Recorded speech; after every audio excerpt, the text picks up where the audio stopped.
Welcome back to Rusty Holler Garage. Today's episode is a little different. We're in North Carolina with Vicky's dad, Woody. We're going to talk about one of his vehicles that he rescued. And we're going to let him tell the story.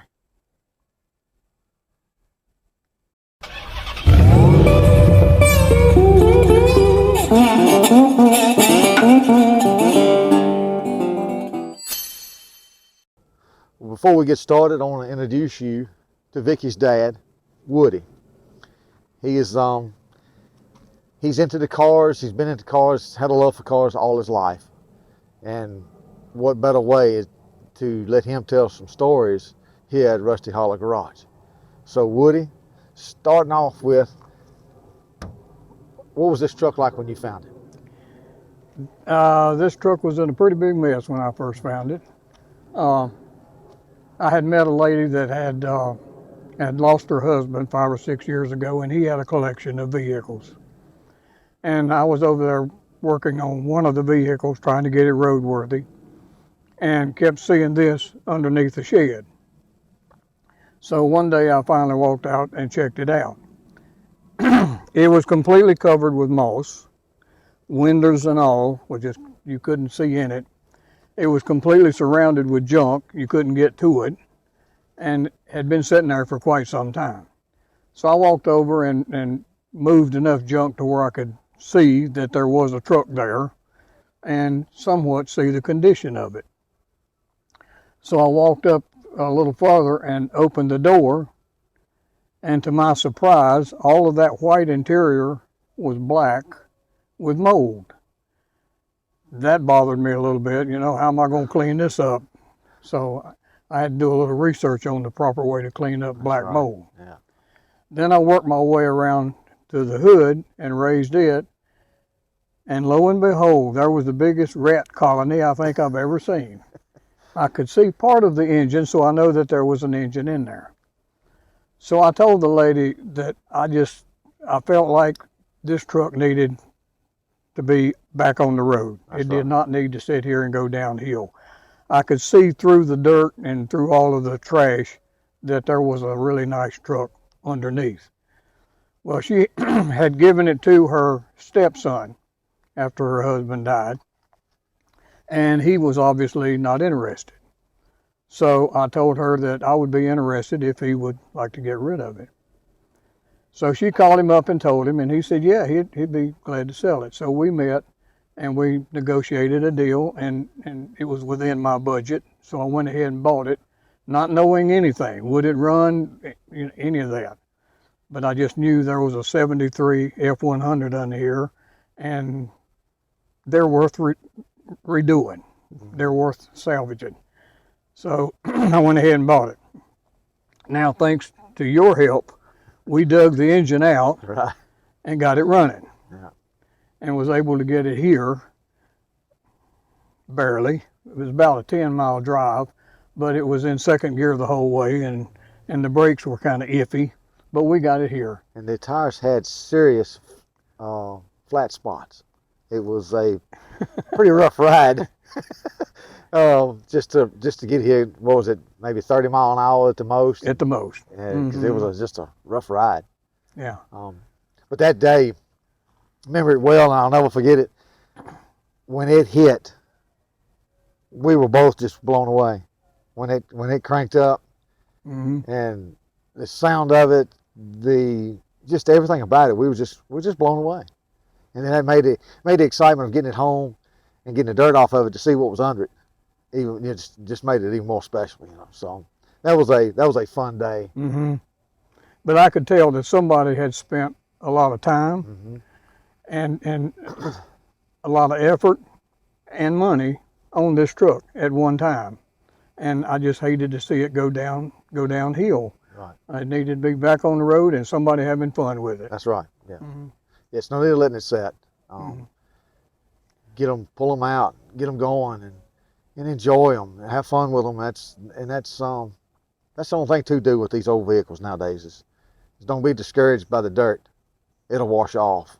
Pull it out, get it cleaned up, and you don't know what you're going to find till you get the dirt off and get them running and and off to the car show you go, Yeah. or to the cruise in, or just to go get ice cream. It's a lot of fun just to have them, just to go out and ride around in something old, you know. And these things are very special, and memories that you make with those vehicles too, with your family, your friends, they last a lifetime. That nobody can ever take your memories away from you. Mm-hmm. So, Yeah, I get a lot of looks and a lot of comments when I'm out riding around in it, and it's just fun to share it with other people. right. You know, let them look at it and That's enjoy right. it, Yeah. and that's the main thing I get out of these older vehicles is sharing them. Yeah. That's my biggest thing. That's right. Mm-hmm. Yeah. All right.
All right, Woody, you want to just walk around it, show us the build, show what you like, what you don't like about it, Okay. and just give it a good walk around All right. and let the viewers see what you found and how special it was, you know, to find a truck like this sitting under a shed for a number of years, and then what you brought back to life. Right. So let's just do us a good thorough walk around, and I think you all will be impressed with what he found. All right, Woody, take it away.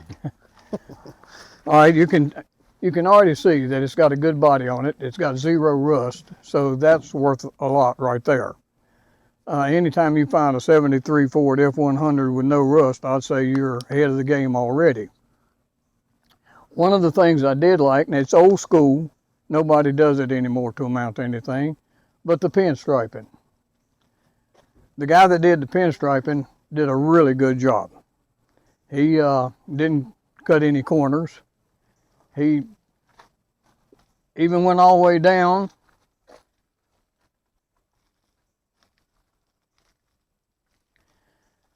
And then when you open the door, he didn't cut any corners.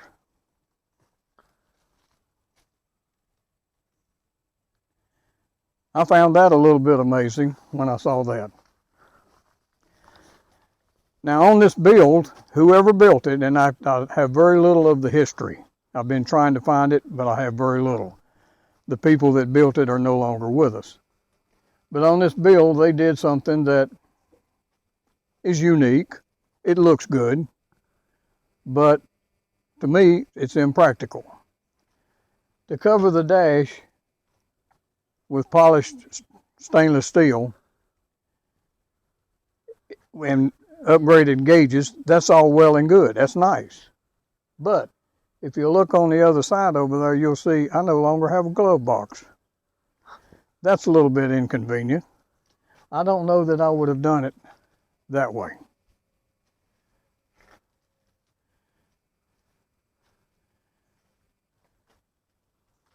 The white interior is really nice, and it shows good. But it makes it a little inconvenient when you're crawling around under the car, under the truck, and under the hood and getting greasy, and then you need to get in to crank it up. You got to be really careful there. And greasy hands on that steering wheel don't work. So it's just things like that. But you just have to take that under consideration. I still say it's well worth the salvage, getting it out of there and getting it going again. It does have power steering. It does have air conditioning, so it drives really nice. Rides a little rough because as we were working on it, Jason discovered that it's not sitting on a half-ton chassis. It's sitting on a 3/4 ton chassis. I don't know why. We never figured that one out. Maybe that's all they had, or maybe the original chassis was in bad shape. I don't know. But it rides a little hard, but that's fine. The other thing that I would probably have done a little bit different is the tailgate.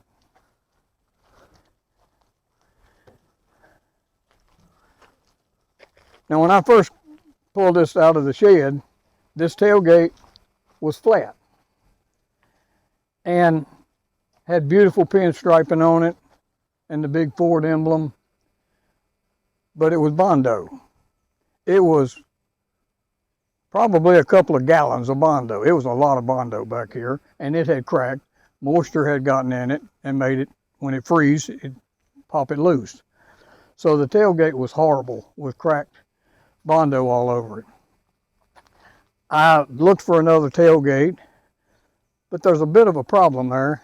Another part of the build that I would have done a little bit different is I probably wouldn't have done this.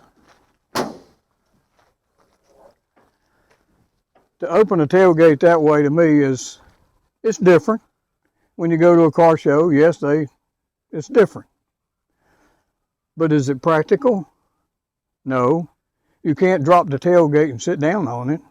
And if there's a car parked behind you at Lowe's, you're not going to open the tailgate, that's for sure. So it's just a little bit impractical. And the way that the hinges was welded in here and a support welded in there, right up in here, they had to do some serious welding and supporting to get this tailgate to support. So I can't just pull the tailgate off the way you would with a regular F-100, which is simple to take the tailgate off. I don't have that option. So that's another part of the build that's okay. I can't complain, but I wouldn't have done it that way. Then, when I took all the Bondo off, I found that they had welded a piece of sheet metal in here to get that flat look. And I haven't taken it off yet. I haven't dug into it. I just sanded it down, got it as smooth as I could, and tried my hand at putting a wrap on it. This is my first time trying to do a wrap, but it being the year that it is, I went a little patriotic, and it gets a lot of attention and looks a whole lot better than what it did. But that's just a few things about this build that I would have done a little different. For some reason or another, the people that built it put the gas tank in the bed. That's another thing. I really don't know why they did that. Unless, you know, that's a drag strip thing as far as I know, and I just don't understand it. So Jason was kind enough to crawl under it and put the original tank back under it and get the fuel system working the way it should have worked. So that's just a couple of the things that I would have done different, but it is what it is, and I'm happy with it the way it is. It's not a complaint, it's just telling you I'd have done it a little bit different. To vent the gas tank that was in the bed, you'll notice the chrome. I don't really understand that. It's up there more permanent, and there's a big hole in my bed cover, so I really don't know what I'm supposed to do with that. We'll have to find a way of just doing away with this and just putting us a cap in that hole somehow. We just need to put a little thought into it and kind of think out of the box to how to fix that. But but you have to vent that tank. That's how they vented it, which is, I guess it worked, but it's still a little odd. Yeah, it is a little different. Okay, you've heard the engine run. Let's take a look at it. And you'll see what I saw underneath that rat's nest and how I knew somebody had spent time and money. It, according to the stepson that I bought it from, that's a 351 Windsor crate engine. And that's all well and good. I know that it's not stock by a long shot. It's been cammed, but the problem is I don't know to what extent the engine has been altered. So I'm at a loss as to what to do from here. I don't know what kind of cam it's got in it. I don't know what kind of tappets or any of that.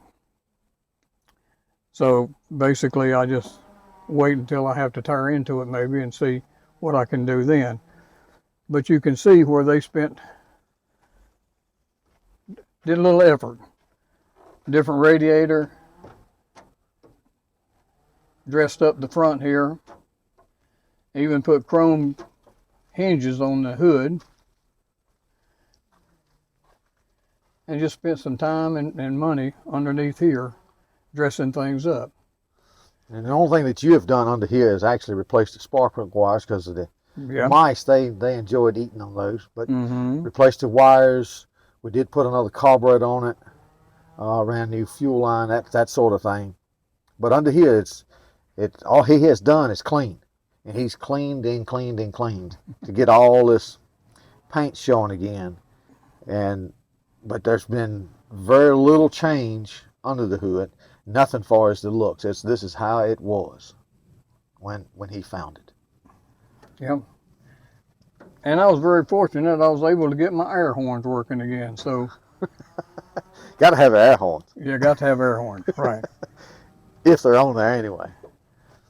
So as you heard, the truck runs very well. It'll take you down the road quite well. And as you can imagine, get some attention. I had dreamed for years of going to the F-100 meet in Pigeon Forge. I mean, 20, 30 years I had dreamed of going to that show. Just last year I was able to go and take this and have a lot of fun with it. And it was really a really good experience and a lot of good memories. I enjoyed that a lot. And we were able to do both of the F-100 shows last year in Pigeon Forge. It was yeah. We done the one in the spring, and then in the fall went back to that one as well. And so it was really neat to take something that we pulled out from under the old carport and go to a show with it. So in just a short amount of time too. Yeah, I did a lot of heavy duty cleaning. Because when you bought this truck last year, wasn't it in February? Does that sound right?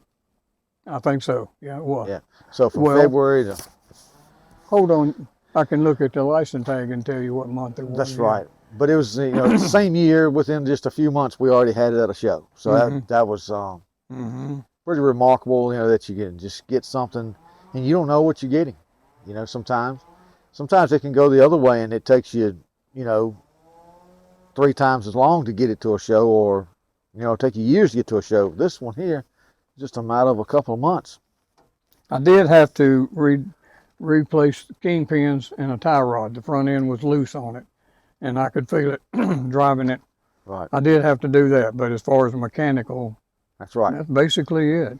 Yeah, as we was discussing earlier, very little work you've had to do, very little money you've had to spend on it since actually bringing it home.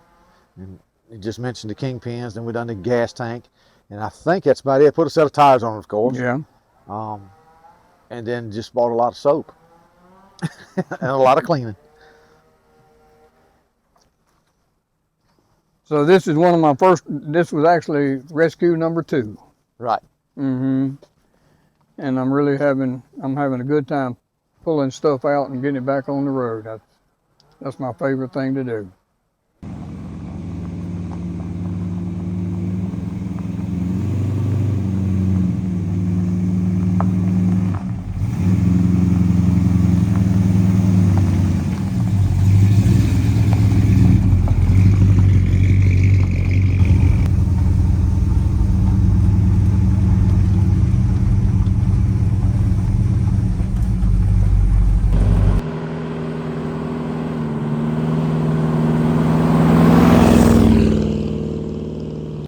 I hope you enjoyed Woody's story behind the 73 F-100. It was a fun story. I'm just blessed to be a part of that story and part of bringing this home. That's memories that no one can ever take from me, and just thoroughly enjoyed it. I have enjoyed every moment I've had with this truck with him, and ever since then. But that's just part of what we're going to be telling here.